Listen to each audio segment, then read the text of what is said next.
કથ્યતે અનેન ઇતિ કથા, કે જે કહેવામાં આવે છે એને શાસ્ત્ર કહે છે કથા.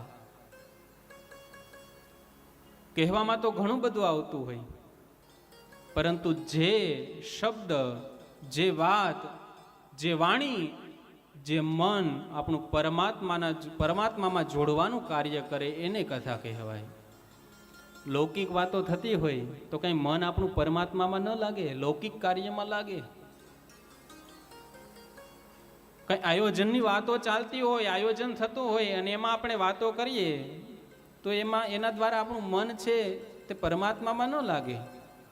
પણ જ્યારે આપણે કથા સાંભળીએ છીએ, ભગવાનના એ લીલા ચરિત્ર સાંભળીએ છીએ, ભગવાનની એ ગાથાનું શ્રવણ કરીએ છીએ, ત્યારે આપણું મન તે પરમાત્મામાં ક્યારે ચોંટી જાય આપણને ખ્યાલ નથી આવતો.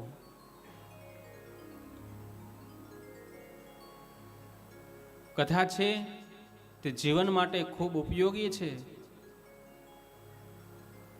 વારંવાર કથાનો મહિમા કહેવામાં આવ્યો છે કે જે કાનથી કથા ન સંભળાય એ કાન નહીં, પરંતુ સર્પને રહેવાના દર છે, એવું કહે છે રામચરિત માનસ.